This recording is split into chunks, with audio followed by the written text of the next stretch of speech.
blood circulation. Gravitational force வந்து எப்படி வந்து மெட்டபாலிட்டிக்காக பேலன்ஸ் பண்ணி பிளட்டை திருப்பி ரீஃபோர்ஸ் பண்ணி கொண்டு போகிறதுன்னு சொல்லி போகலாம். ஸோ இது இல்லாமல் குமார் சார் வந்து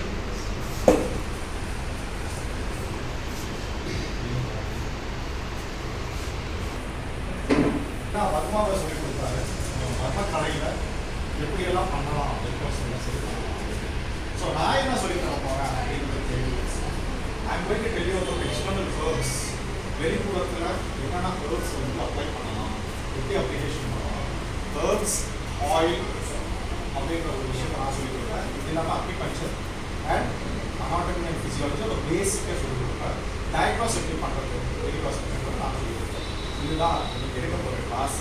இதில் ஒவ்வொரு செஷனும் நீங்கள் வந்து ப்ராக்டிக்கலாக யாராச்சும் ஒரு வெரிகோஸ் பேஷண்ட் இருந்தால் நல்லா இருக்கும். யாராவது அது வந்துருக்காங்க அப்படின்னு இருந்தாங்க. ஓகே, அப்போ சூப்பர் இருந்தாருன்னா அதை நம்ம ப்ராக்டிக்கலாக பார்க்கறது ரொம்ப ஈஸியாக இருக்கும் அப்படின்னு கேட்குறேன். ஆனால் நம்ம பார்க்கலாம் இல்லையா, கண்ணுக்கு முன்னாடி பார்க்குறது. ஸோ இங்கே before I can start a class, let me do an introduction.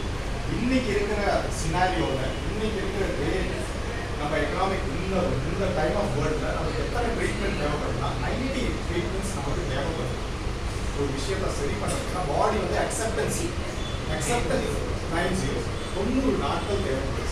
தமிழே சொல்லிடலாம், அது பெட்டர் இருக்குல்ல. சில பேருக்கு எதற்காக அந்த 90 நாட்கள்னா நம்ம சுற்றுச்சூழல், நம்ம சுவாசிக்கக்கூடிய காற்று, என் வாழ்வியல் முறை எல்லாமே அது உடம்பு வந்து அந்த தன்மை அடைஞ்சு கெட்ட தன்மையை உடலுக்கு முழுசாக நீக்குவதற்கான கால அவகாசம் தேவைப்படுகிறது. முதல்ல சொன்னாங்க 21 நாள், அப்போ 45 நாள், ஒரு மண்டலம்னு சொல்லி கேள்விப்பட்டிருக்கீங்க. இப்போ 90 நாள் தேவைப்படுது. ஓகே, இதெல்லாம் நீங்கள் கேள்விப்பட்டதா. பட் இன்னைக்கு தேவைப்படுறது என்னன்றது பேச நான் சொல்லியிருக்கேன்.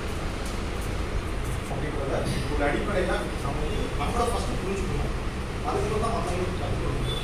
இப்போ வெரிகாஸ் வெயின் அப்படின்றது வந்து நீங்கள் உங்கள் மனசில் இன்னைக்கு பதிய போகிறது என்னன்னா வேரியஸ் காசஸ் அப்படின்றத மைண்டில் ஃபிக்ஸ் பண்ணி பலவிதமான பிரச்சனைகளுக்கு தான் வெரிகாஸ் வெயின், பலவிதமான பிரச்சனைகள் வெரிகாஸ் வெயின் தான் வரும் அப்படின்றத இன்னைக்கு ரெஜிஸ்டர் பண்ணிக்கிறோம். வெரிகாஸ் வெயினை வெறும் ஏனாக பார்க்காதீங்க, ரத்த ஓட்டமாக பார்க்காதீங்க. ரத்த ஓட்டம் ஒரு இடத்துல சீர்குலைஞ்சால் மொத்த இடத்தில் பாயக்கூடிய ரத்தத்தில் சீர்குலைந்த ரத்தமாக தான் உடம்புல செய்யும் போது செலுத்த போகுது. புரிஞ்சுட்டீங்களா? இது எப்படியெல்லாம் என்னால் கண்டுபிடிக்க முடியும், இதை எப்படியெல்லாம் நான் சரிப்படுத்த முடியும் அப்படின்றதான் நாங்கள் இன்னைக்கு படிக்க போகிறோம். ஏன்னா நிறைய பேர் வந்து பிளட் ட்ரேக்கிங் பண்ணியிருக்கோம், சர்ஜரி பண்ணியிருக்கோம். பட் அதெல்லாமே ஏன் சரியாகலைன்னா அவங்க கான்சன்ட்ரேட் பண்ணுறது ஒன்லி அந்த நரம்பு மட்டும், அந்த பாதை மட்டும்தான் கான்சன்ட்ரேட் பண்ணுறாங்க. அதோட மற்ற காரணத்தை புரிஞ்சுக்க மாட்டேங்கிறாங்க. இப்போ ஒரு பிளட் கிளாட் ஆகுது, ஒரு ரத்தம் கட்டுதுன்னா எந்த இடத்த ஃபஸ்ட்டு பாதிக்கும் அப்படின்னா பிளட் கிளாட் ஆகி ரிலீஸ் ஆகும்போது பாதிக்கக்கூடிய இடம் வந்து நுரையீரலாக தான் இருக்கும், லங்ஸ்ன்னு சொல்லுவாங்க.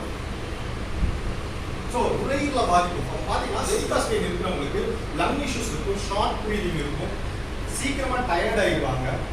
அவங்களால அந்த எனர்ஜி பழைய எனர்ஜி இருக்காது. காரணம் வந்து இந்த ப்ரீதிங் வந்து அவங்களுக்கு அப்ஸ்ட்ரக்ட் ஆகிருக்கும் பிகாஸ் ஆஃப் திஸ் வெரிகாஸ் வெயினோட அந்த பிளாக்கேஜ் பிளட்னால.